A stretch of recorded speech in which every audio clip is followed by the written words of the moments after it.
This podcast is a member of the Place to Be Nation family. Visit us at placetobenation.com, the only place to be in your pop culture world.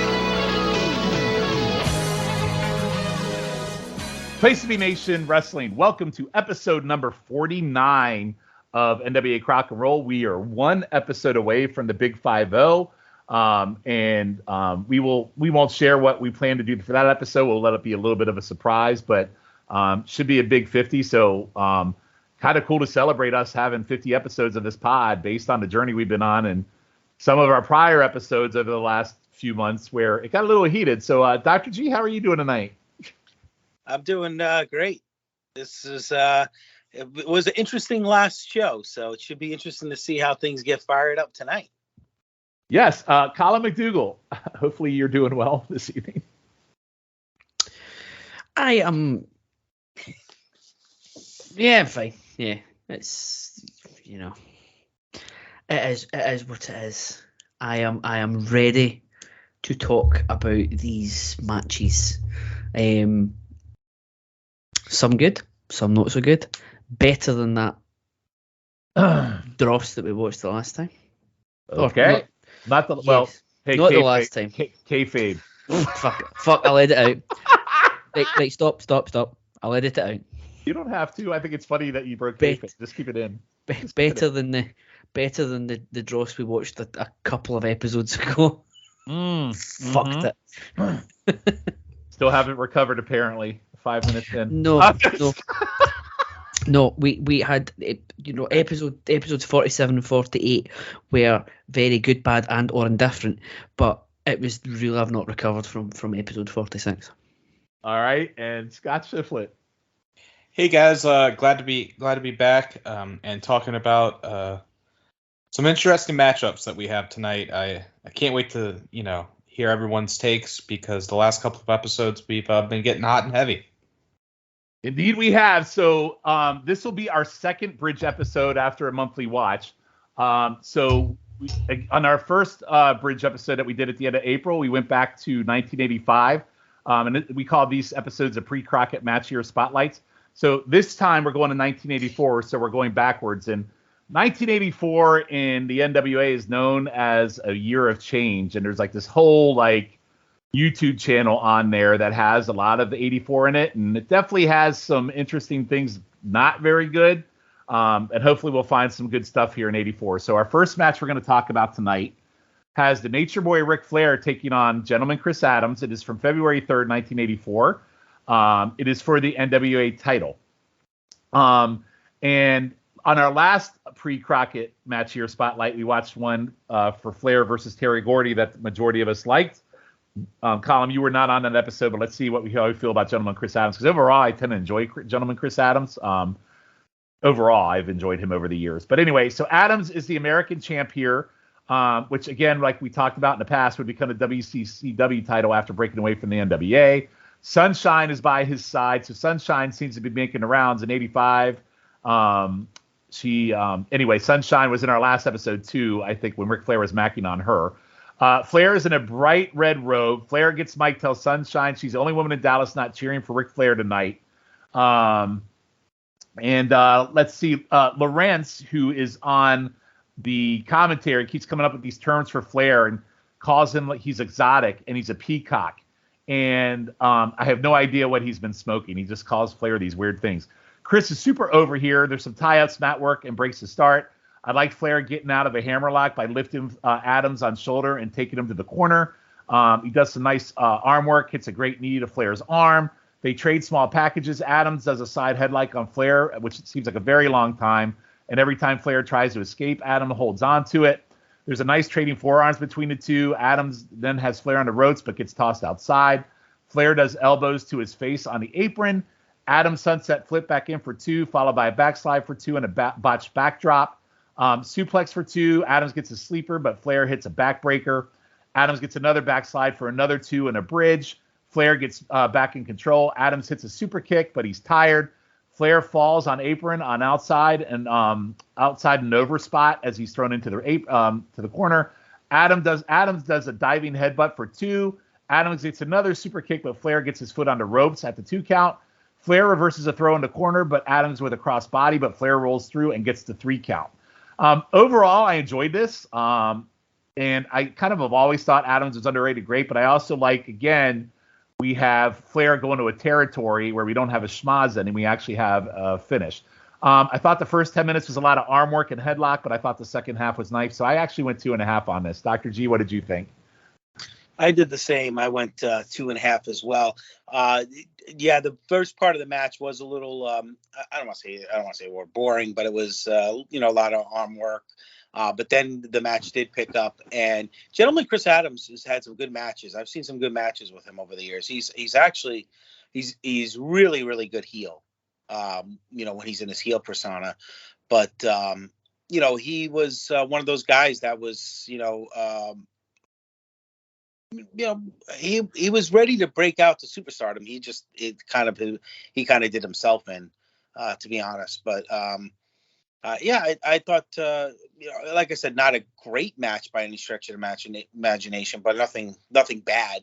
Nothing nice TV match to get for the championship, and I like the fact that there was an actual finish and no schmaz like we get over in Mid-Atlantic. So 2.5. All right, I'm 2.5 too. Column, Chris Adams, probably the only one to make me interested in any kind of feud with Terry Taylor back in the UWF days. What did you think of this match? We are off again, guys. I really, really enjoyed this one. I went 3.5 on it. I really enjoyed it. God, I can't figure our shit out, man. This was my first one. Like, inauspicious start, right? So a couple of really like the quick pinfalls at the end. Could the ref had made any less of an effort to go down and make the counts? I mean, it couldn't even. Like, it was just down on one. Who was the ref? Was it Brocco? I think it was. Well, there you go. He was horrible. My God. Brocco Lubitsch. No, guys. Lubitsch in world class is like all time. He's like worse than Tommy Young. He moves at a snail's pace. And he counts with. He's just so slow. So yeah. Sorry. Go ahead. He was. I think it's time to get out of the ring and out the stripes and into the K-roll, Bronco, because it's just not good enough. The crowd was again.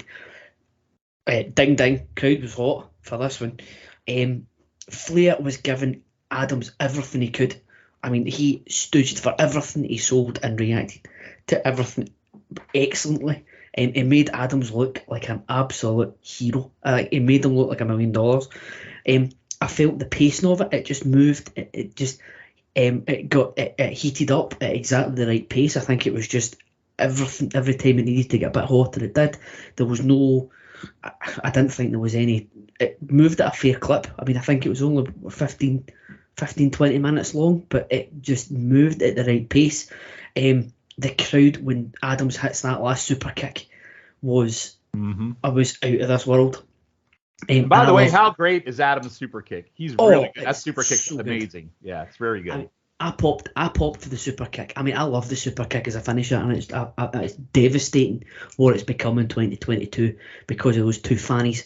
It's just unbelievable. I thought it was absolutely excellent. All right, Scott Shiflett, what'd you think? Me and Callum are lockstep tonight. 3.5 in our first match. I mean, we may go downhill with the other matches that we cover, but 3.5. I think the next match is gonna. Anyway, go ahead. I just really enjoyed this. I will say the announcing also sucked because they called it Enziguri a super kick. So not only was Bronco Lubitsch probably one of the worst refs with the way his counting. It threw me off. Mark Lawrence is not my favorite commentator by any stretch. Yeah, I will say they did. We're talking about David Von Erich looking like a champ. So obviously this is before he passed away, and I know he was scheduled to actually win the title off Flair, and it went to Kerry. So that's a nice little WCCW is a whole list of what ifs, from the Von Erichs to Gino and even Chris Adams to an extent. So I know he got in some legal trouble, but I was really enjoying, like, I even has here's a note, Callum, just for you, that Adams has a legit super kick, and Flair like still puts over the move because he gets his foot on the ropes. He doesn't kick out; he gets his foot on the ropes, and I just really enjoyed this a lot, and it was I love the finish with like Flair reversing the crossbody block for the win. Like I said, I went 3.5 as well. Like these, I would like to see more of these guys, but I'm not sure if it was but a I'm not. one-off. Listen, I'm not going to give you. I'm not going to give you guys hell. It's funny that we're so far off. Again, for me, I guess the first 10 minutes just seemed really slow. It was a lot of arm work and headlock, and the second half was really, really good. But yeah, I mean, I guess the benefit in all this is we've now seen Flair. So in our pre-Crockett match year spotlights, this is our second one where we've seen Flair go to world class, and he's had some pretty damn good matches there with clean finishes, which, unlike your biggest gripe, Schiff, in Japan, we never seem to get a clean finish on anything on this show. So it's actually good to see for a change. Yep. All right, so our second match, I think this one's going to be quite controversial, probably more so on what I'm going to give this match, but I'm going to do my best to get through it, and then I'll take the heat. So you have the Road Warriors and Jake Roberts versus King Kong Bundy, Ron Garvin, and Tim fucking Horner, which totally surprised me. So Horner, for me, yeah, your dog apparently thinks Horner's something too. Tim Horner, for me, was more of a good hand babyface as we got into 1987, which we'll talk more about him here. So to see him here in 84 was interesting. This is from Georgia Championship Wrestling, March of 84. The Warriors and Roberts are the heel team. Bundy is a face. I never remember. And then we all know how I feel about Ron Garvin. But here's what's interesting. So at first glance, Tim Horner seems very out of place for me. And Bundy being on the face team was very odd. Drunk solely on commentary. I do enjoy that at this time, Hawk is still being called the Hawk. He is not just Hawk. He is the Hawk, and Animal's the Animal. Horner, for me, very shocking as the babyface, getting the offense on Hawk with actual wrestling moves. It was weird seeing Bundy get face pops fighting Animal and Jake. Garvin and Jake the Snake are in the middle of a feud, by the way, here for the TV title. The crowd is super hot. Ole comes out on commentary. Animal gets a one-hand slam on Garvin. Tim Horner is hitting drop kicks on all the heels, and I am astonished, actually, especially with the Road Warriors selling for Horner. Crowd cheers an avalanche from Bundy and a running elbow on Hawk. Garvin drop kicks Hawk out of the ring, and all the heels bail outside.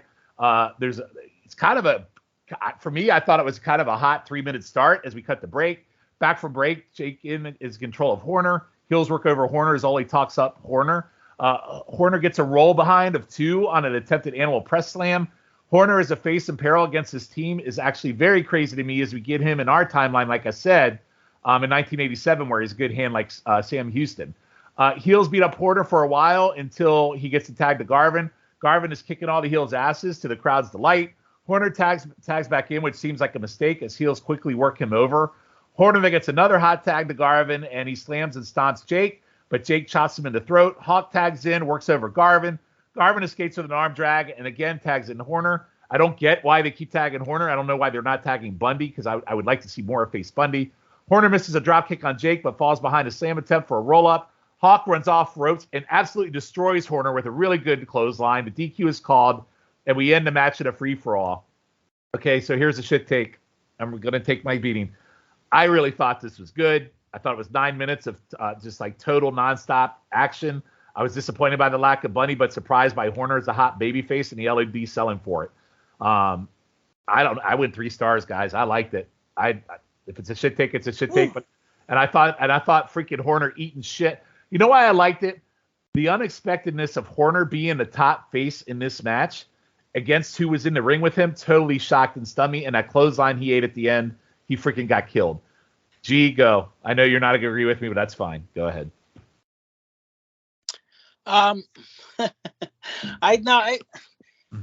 I went 2.5 stars. I didn't think it was a 3-star match. I was surprised about Horner. I mean, I don't. Again, this is sometime I don't really totally remember this. I obviously remember that's how they started the Legion of Doom. Was Jake the Snake was part of their. And was it Bundy in it at one point too? Bundy was. I think Bundy was probably in it, right? I want to say maybe it was after this, but maybe I don't know. I don't know what the storyline was. Maybe that while he was on the other team. Definitely would have loved to have seen some more face Bundy. Looking at it on paper, I would have thought this match would have been awful. Yes, me too. But it wound up being better than I thought. I'm not a great match by any stretch of imagination, but nothing that nice TV match. It actually was more action packed than I expected. Obviously, with Horner was the surprising guy in the match for me. Yeah, just like you.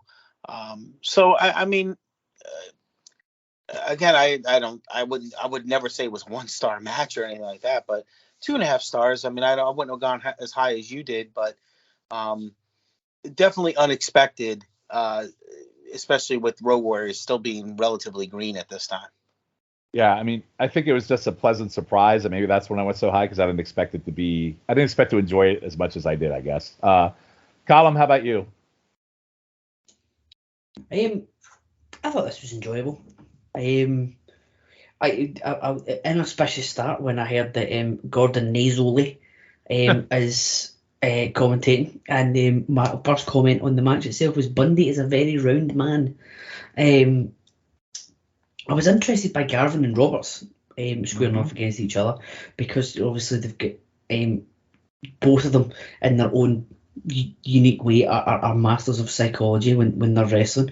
So I think the two of them pairing off together would be something special. I was surprised at the amount of selling that the Road Warriors were doing. I mean, Tim Horner comes in like a house of fire at one point and is flinging drop kicks left, right, and centre, and the Road Warriors are bumping like there's no tomorrow for them. It's crazy, right? For Tim fucking Horner. I mean, all I'm thinking is Tim Horner was Smoky Mountain Wrestling Legends. I didn't think he was up there with being able to, like, the Road Warriors are going to sell for him, but here we are. And I've got word for word, Hawk took Horner's head off at the end. So yeah, it was. I mean, it was. I enjoyed it. I would say it was probably just split right down the middle, 2.5. Because I didn't think it was bad at all. I think it went at a fair clip. Everybody got their stuff in. Everyone was working hard, and it was just fast paced chaos. All right, Schiff. I went 2.25 for this. I love that clothesline from Hawk to Horner at the very end. It was just ferocious. I do have Horner also had some nice drop kicks. I will say that Jake's gear looked like shit. Looked like he was like in pajamas. Also, you could definitely tell that he was on the gas because he looked like Sam Houston-ish here, and then you saw him in WWF. It's like two entirely different people. And Ron Garvin actually looked different. Like, I guess it was his hair. He was he looked a little like Dino Bravo right there.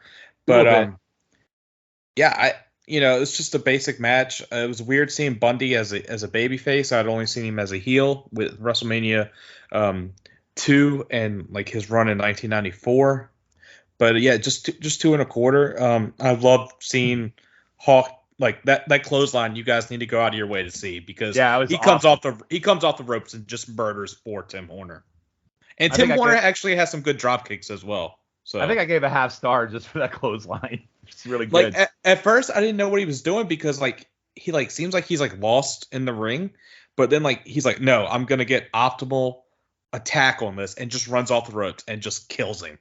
And I thought that was the end with like him trying to figure out which way to hit Tim Horner caused like the 3 to happen, which might have been the case. I can't tell you who won. I didn't know if it was a schmoz or what. So what if I were to tell you guys that the week after this match, Road Warrior Hawk took on Tim Horner in a singles match and Tim Horner pinned Hawk? That really happened. Tim Horner beat Road Warrior Hawk. That's not a sensitive thing to hear. Yeah, so we might have to watch that at some point, but that's just unbelievable to me. Tim Horner in '84, again, like Dr. G said, I had no concept of Tim Horner pre '87, so it's pretty crazy. All right, our third. So we've had two decent matches to kind of ease into this podcast. Now we're third match. We're going to Worldwide Wrestling. This is 1984. I don't know have the exact date. But is Adrian Street, who I believe we've watched once on this show and we all quite enjoyed, I think, the match he was in. Colin, do you remember who that was against? Because I know it was during our summer off from Peacock, and I don't remember who he faced. Do you? I want to say Paul Ellering, but I could be very, very wrong. I know it was somebody. But anyway, I think we rather liked that match quite a bit, right? When we watched that with Street? We were at least two. It was at least two and a quarter, I think. I don't think it was. I don't think it was bad. He must have been in with somebody of a very reasonably high caliber. All right. Well, tonight we have Adrian Street, who I've had no memory whatsoever of ever being in the NWA, the Mid-Atlantic territory in 1984, taking on staple-hated Jimmy Valiant on this show, which again, just on paper, looks like it would be a complete disaster. So anyway. Street is out with Miss Linda, looking very outlandish. And, Street's character in Mid-Atlantic is very interesting to me because he's a very WWF New York character, and Mid-Atlantic doesn't really quite seem fit the mold. David Crockett's on commentary, and crowd absolutely loses its shit for Valiant to the point where I can't even hear the commentary, which is, I just don't get it. So apparently the purpose of this match is for Jimmy to get the dress he carries out onto Street. And Street is very upset about the dress because Jimmy is swinging it around in his face and doesn't appreciate it very much. We get a side video of the crowd of them cheering Valiant, which again is like this little box at the end where it's like picture in picture of the crowd just going shit crazy for Valiant that Crockett absolutely leads into. At this point, a lot of Street skipping to avoid Valiant. Crockett talks about all the makeup to distract his opponents to think about something else. Valiant finally connects with the right hand after 4 minutes of bullshit. Crowd reacts to this like Valiant has just had the greatest match of all time.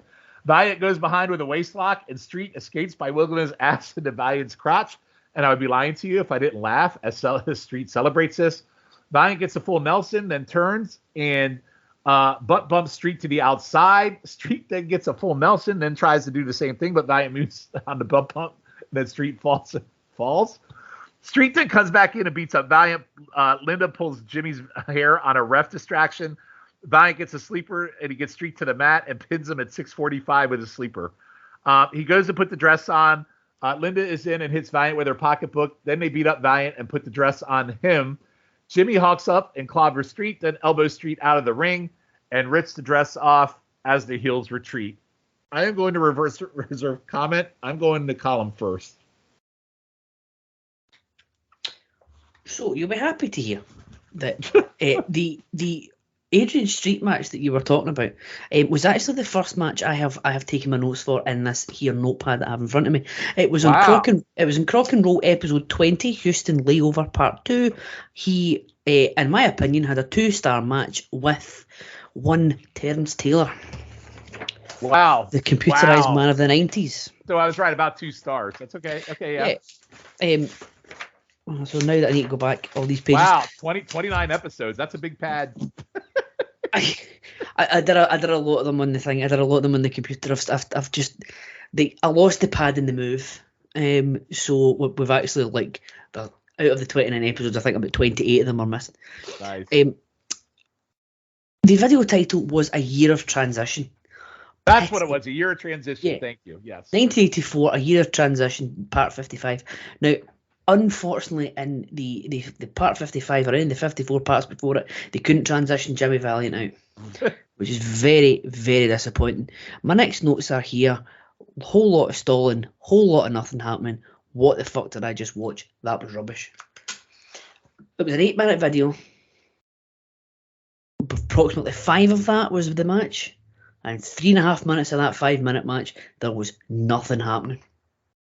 This was all about getting to the end of that end segment all to have the dress put on Jimmy Valiant so he could tear it off like Hulk Hogan. This was, yeah, what a waste. This was not good. I think I'll go dud on it.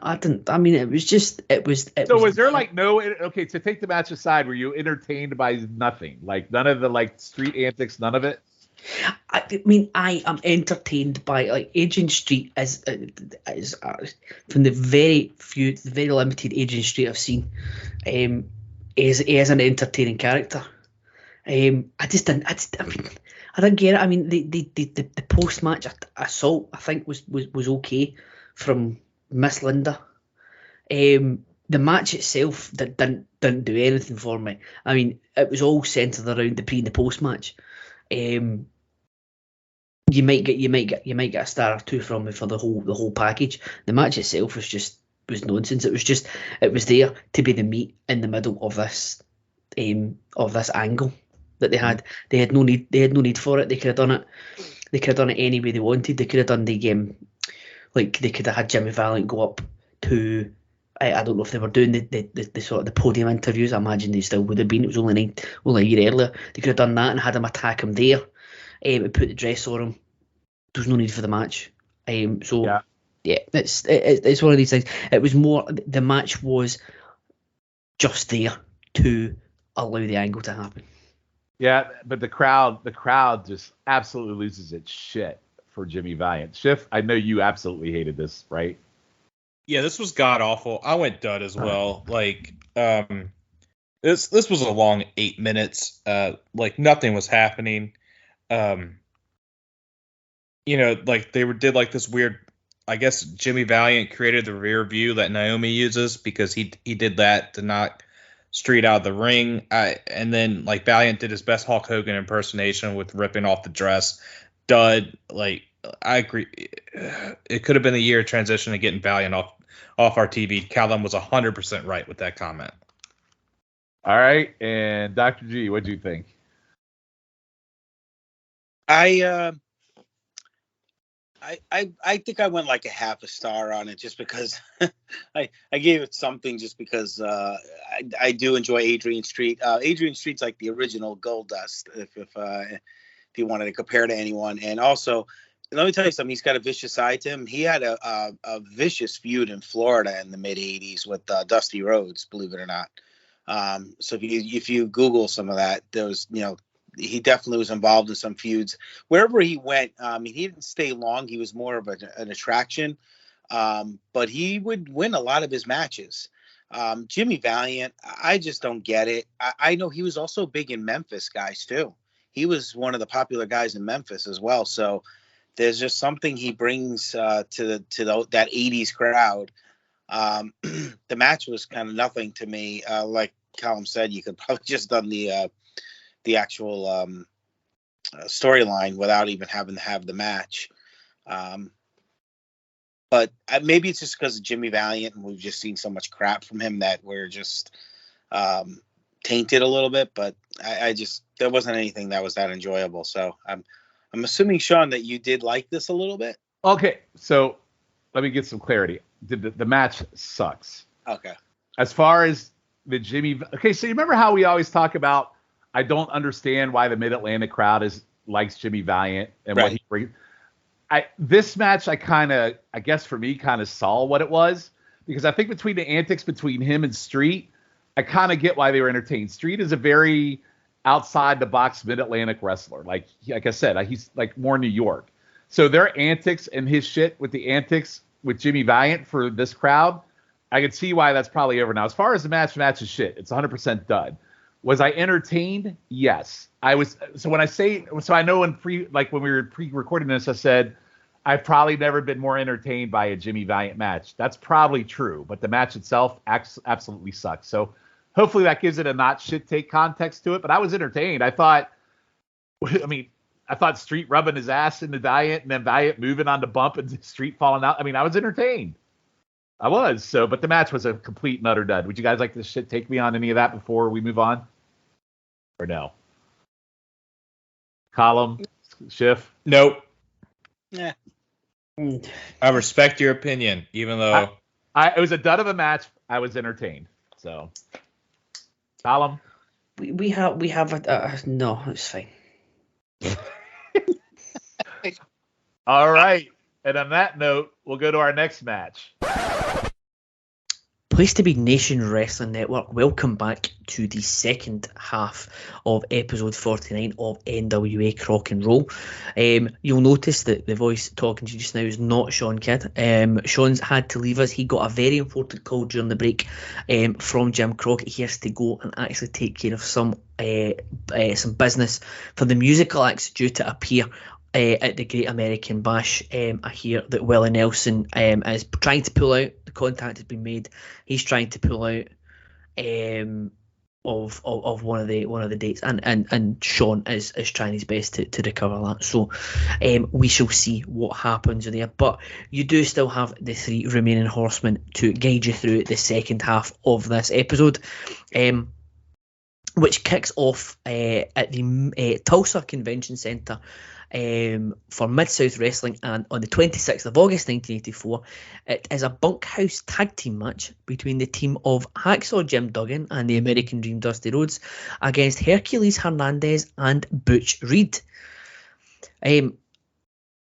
It is a bunkhouse match, so all the competitors are in their traditional bunkhouse match gear. And before I continue, I should let you know that Hercules and Reed are accompanied to the ring by Jim Cornette. So Rhodes and Duggan came out like a house on fire, and the heels bail for the ring. There is a bit of stalling to begin this, and I noticed at this point that the match has been shot on one single handheld camera at ringside, so there's a fair chance that we could miss something if it becomes a bit chaotic. The crowd is fully behind Dusty as things get underway with a collar and elbow tie-up in this all-round brawl fest of a bunkhouse match. Dusty gets the better of both men with a couple of not so big bionic elbows, or a couple of big not so bionic elbows, should I say, and again the heels stall out to the outside to regroup. We're a good 4 minutes into the match before more stuff happens. Dusty gets the better of Butch with a couple of punches before he starts to bite his head, before Reed bails out again, and we get more stalling. Reed is back in the ring, and Dusty hits him with what can only be described as a bionic low blow. Hercules is tagged in by Reed, and Dusty tags in Duggan, who the crowd are also pretty loud for. Duggan takes down Hercules with an atomic drop, nails Reed on the apron with a big right hand, and the match is now starting to break down. Duggan starts to choke Hercules in the corner before Dusty and Duggan take turns to beat down Herc some more. Duggan is nailing both opponents with right hands loaded with a leather belt and beats down Herc in the middle of the ring as the referee tries to impose some rules on Dusty in a no disqualification match. The heels take over when Reed hits Duggan in the back as he's running the ropes, and Herc is choking Duggan with the belt, giving him some more belt-loaded right hands of his own. As we see Dusty being hit by Reed with a chair in the background. Chaos is ensuing, and predictably the single camera can't keep up with the action. Reed and Hercules double team Dusty as Reed is choking him whilst Herc lays into him with some punches. Dusty fights back, hitting both men with a double bionic elbow, but he can't capitalise as he falls to the mat. Dusty and Duggan come back with the do-si-do type move where they counter the double Irish whip and give each opponent a clothesline. Reed drops down an Irish whip to Dusty, who runs into Duggan, knocking him to the outside. Whilst Duggan's on the outside, Cornette throws powder in Duggan's eyes, whilst Reed is attempting a pile driver on Dusty in the middle of the ring, which Dusty counters. But the ref is distracted and misses the pinfall, which allows Hercules to come in, stomp Dusty in the back of the head, which gives Reed enough time to cover Dusty for the 3 count and the win. That really was something. It took a long time to get going, but when it did, it was non-stop from that point on. I do wish there was a second camera, or possibly a hard cam that we could have done, but this wasn't a TV match. It was just a house show, so I can't rag on them too much, and they got as much of the action as they could, so I can't really complain too much again. This match was really good once it got going, and I gave this one 2.75 stars. So go to Dr. G first. What did you think about this one? I thought this was like you said, it started off a little slow, but once it got going, definitely you could tell the single camera shot. It was like there was a lot of action going on, and the crowd was really into it. The finish was kind of shocking. Were you a little shocked? I was kind of shocked. Yeah, it just seemed to come out. It just seemed to come out of nowhere. I was thinking a bigger move than a stomp to the back of the head would have done it. Yeah, exactly. So, but I gave this 2.5 stars. I enjoyed it. I thought it was a fun match, and just something a little different. Seeing Hacksaw and Dusty teaming together was kind of interesting. Yeah,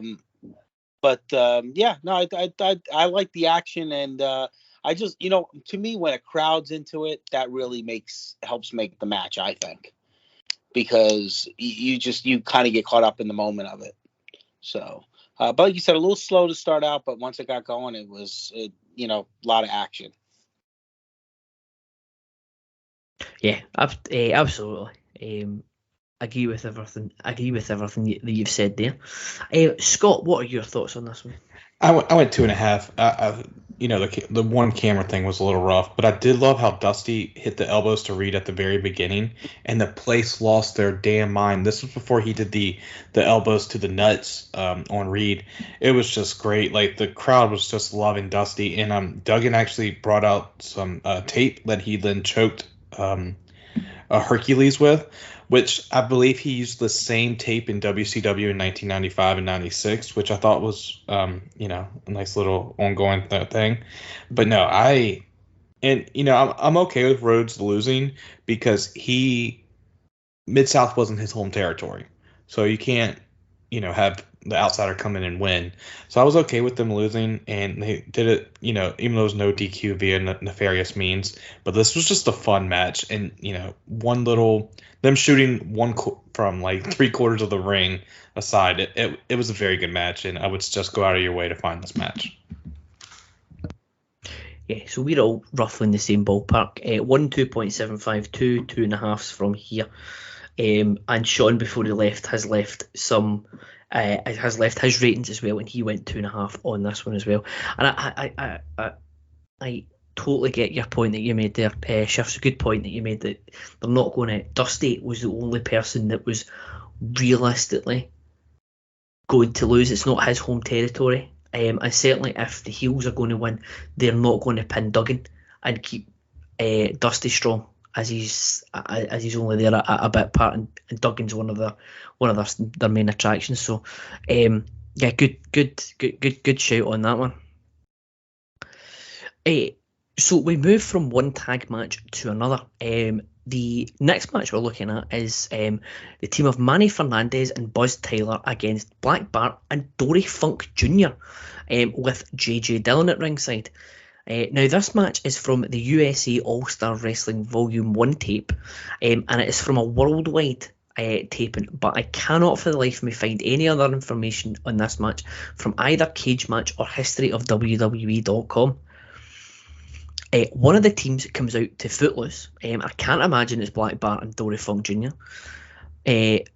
Manny gets proceedings going with his usual fast-paced style on Black Bart, who tags in, almost immediately tags in Dory Funk. Manny then tags in Taylor, who Funk doesn't want any part of, so he tags right back out to Bart.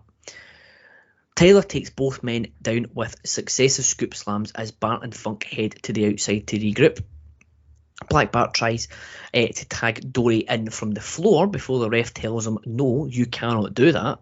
And not even Tommy Young's bullshit stretches as far to let somebody on the floor tag in their tag partner. Dory and Manny are in, and Funk is in control with punches in the corner before Hernandez counters an Irish whip with not one but two flying burritos.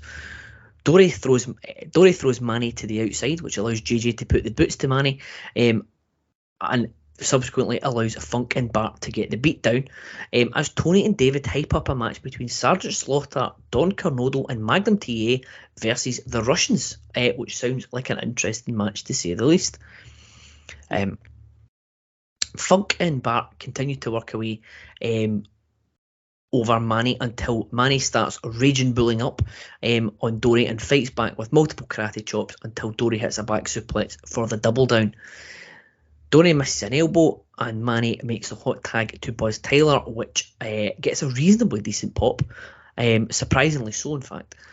Bart is down after he misses a charge in the corner, which allows Dory to... Buzz is down as he misses a charge in the corner, which allows Dory to lock in the spinning toe hold, and he grabs the rope for leverage.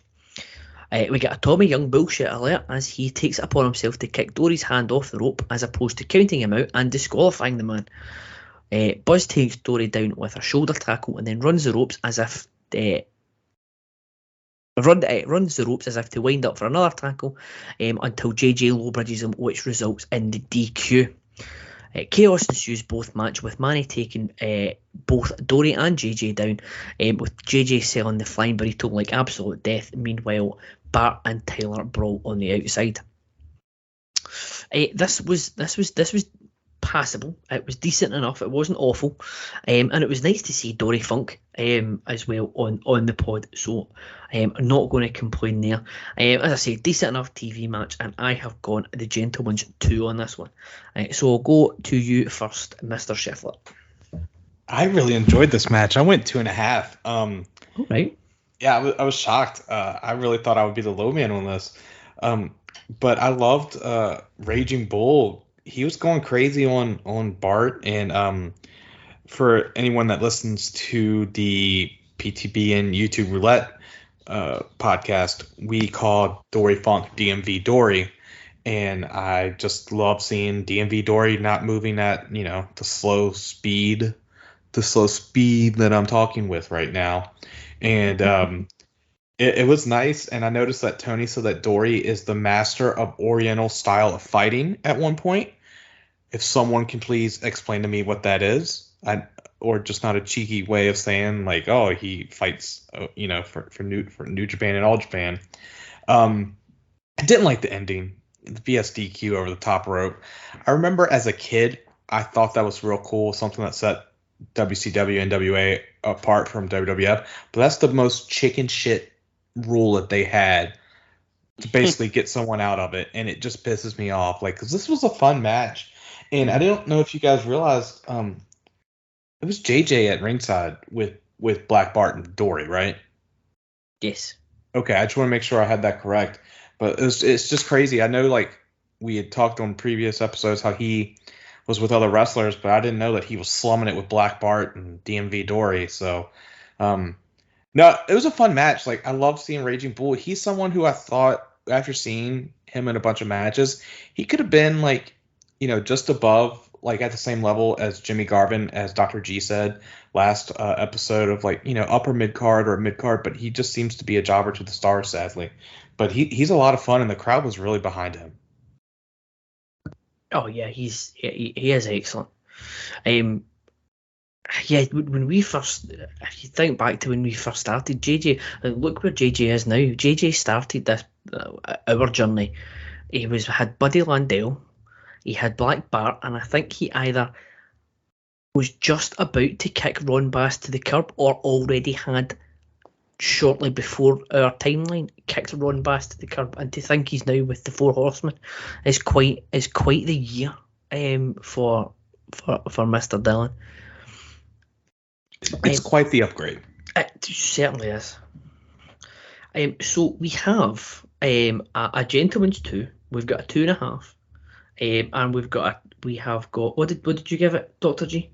Make it 2 Gentlemen's 2. 2 Gentlemen's 2. Yeah, I the match was okay. Raging Bull obviously I think was the star of the match. JJ Dillon, by the way, yes, he used to manage Black Bart actually in Florida as well. Ron Bass and Dory Funk, I think. Dory used to come in and out of Florida as well. So so he has some history with these guys. But he definitely upgraded. Absolutely. But no, I mean, the action was pretty good. I mean, like I said, it kept you intrigued. Buzz Tyler, he just seems like he's just one of those guys that are like just to the actual territory, the Carolinas. I think like that's his main, where he, I guess if you want to say, made his name.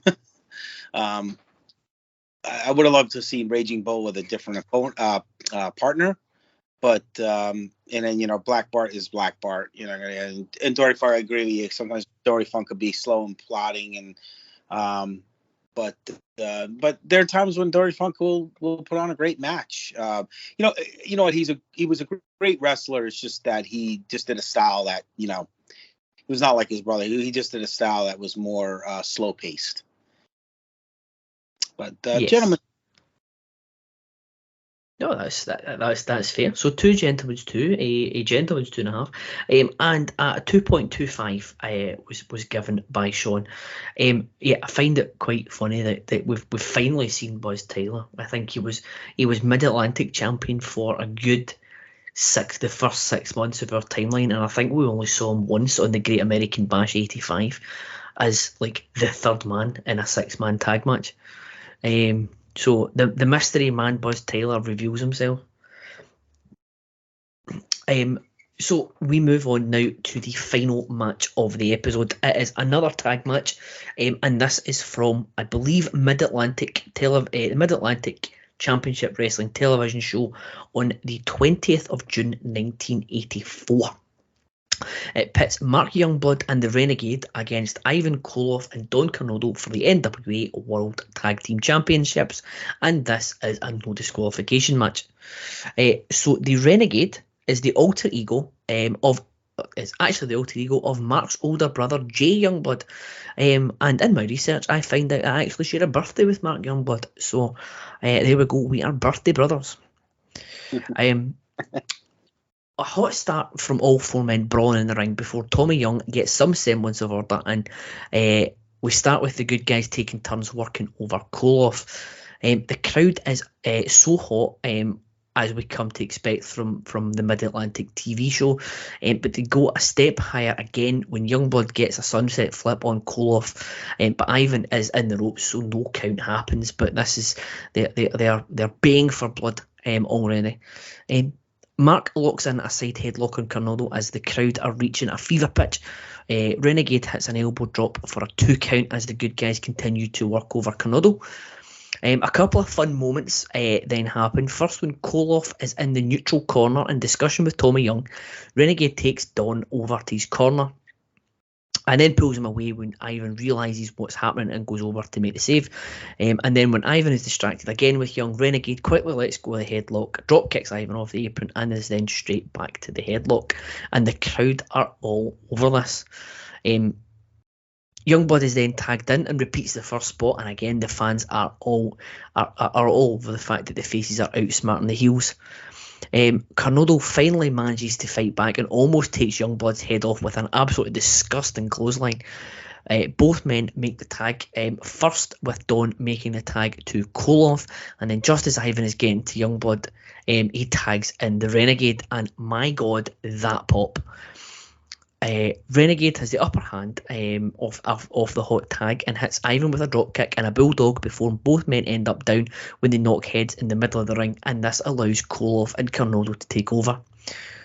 We almost get a Tommy Young bullshit alert as Cornado blatantly throws Renegade over the top, which he must have seen at least out the corner of the eye, but it's at this point Johnny Weaver reliably tells us that this is a no DQ match and therefore it is as legal as a headlock, as a great man once said. Koloff and Cornado take turns putting the boots to Renegade before Koloff locks in a sleeper hold. Renegade looks to be passing out and Koloff covers him for a 2 count.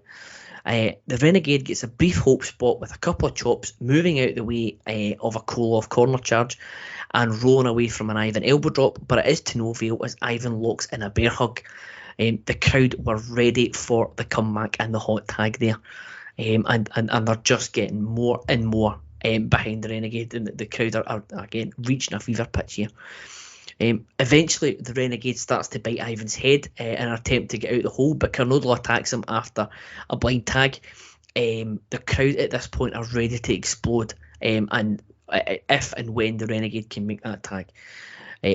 Renegade makes it to his feet first, and all he has to do is move 2 feet to his left, but he's got nothing left to give, and Don tackles him from behind right before he can fall over and make the tag, and even I bit on that one. Carnolo picks up Renegade, but Renegade manages to roll Don up into a small package for a 2 count as David Crockett is having an aneurysm in commentary. Renegade fights back both men, and he's walking backwards towards his corner for the tag, but Ivan trips him up. Renegade continues to fight for his life, but he's always in the wrong corner at this point, and Carnolo is tagged in. He picks up Renegade, but Renegade manages to lock in an abdominal stretch for a bit of a comeback, but that is quickly broken up by Koloff. Renegade finally gets Carnolo down with a running clothesline, but he's heading towards the wrong corner. But in an excellent bit of working, he uses the fans to direct him back towards Mark in the right corner, a la Jake Roberts at WrestleMania 7. Renegade can finally make the tag, and oh my god, that pop is unbelievable.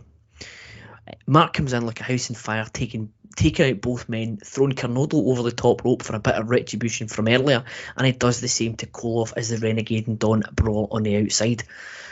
Mark hits a running chop on Carnolo for a 2 count. Koloff is tagged in, but he doesn't kill Youngblood's momentum as Mark takes him down with a discus chop and a big elbow drop for another 2 count before Carnolo breaks it up. Youngblood leapfrogs a charging Koloff, who runs into his tag partner, which allows Mark to lock in a sleeper hold.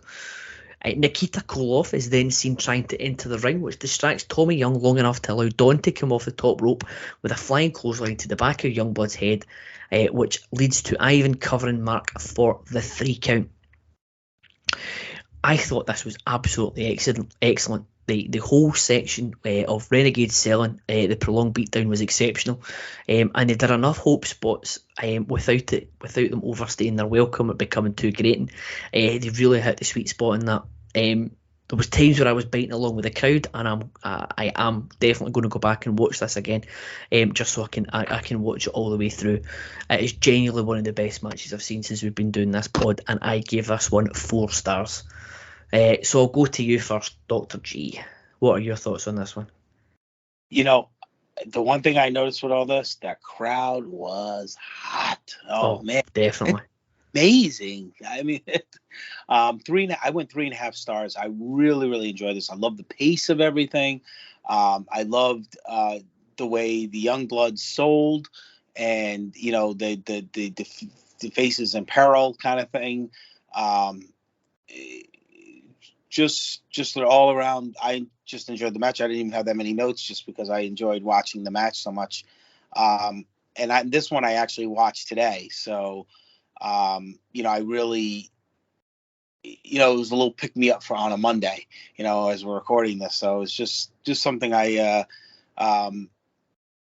loved in terms of, I love those matches down wherever they're at, wherever they record down there, that just the crowd is just into every move, just makes the match so much more enjoyable. And you going 4 stars, let me tell you, you can't argue with you on that one. It was really good, but I originally did 3.5 stars. But I could be persuaded to go a little higher. Well, I think anything in the 3.5 or up is fair for this one, because it is one of the better matches we've seen on our on our timeline. I will just find the note that Sean gave. I'll get that back up, but I'll go to you, Scott, to close out the episode with your thoughts on this one. This match was awesome. This is another one you should go out of your way to see. There was a clothesline at the very beginning of the match that sounded like a branch snapped. That's how hard it got hit. I love that Renegade was getting confused on where to go for the hot tag. He went to the wrong corner. That's something I love. It's like the dazed and confused. He was finally able to make it. The crowd blew the roof off the top when Youngblood got the hot tag. And I was shocked with this ending, with Carnolo off the top and Koloff and Carnolo get the win. I was legitimately shocked. I really thought Youngblood and Renegade was going to do it. And I didn't realize I was Youngblood's brother with it. And I got lost in the match. That's why there's not that many notes here. I was just like glued to my TV watching it, and it was a banger of a match, and like you said, Callum, one of the best we've seen since I've joined the podcast. I just can't get over it. I know a lot's been said about the Young Blood tag team in the 80s, and I'm starting to believe the hype on this. Yeah, I think thinking back to some of the matches we've seen, there was the Road Warriors Koloff's worldwide match from July '85, which I gushed over. I think that's one of the better matches. You've obviously got Magnum and Tully from Starrcade, and you've got a couple of the Flair Garvin matches, but other than that, nothing we've seen really comes close to this that I can think of. This was excellent. Hey, sorry, Scott, what did you give it again? I gave it 3.5. You gave it 3.5. So we've got two 3.5s. We've got a 4 for myself. Sean puts himself right in the middle. He goes 3 3/4 on this one. So I think we can all agree an absolutely excellent way to round off episode number 49. And that was a hidden gem. Like a hidden gem. I had no idea. I thought this match was going to be bad because I saw that it was Koloff. Ivan Koloff, who's not that great, and then Kernodle, which, is hit or miss. But, oh my goodness, it was electric. Yeah, I thought that when I started this, I thought Ivan was...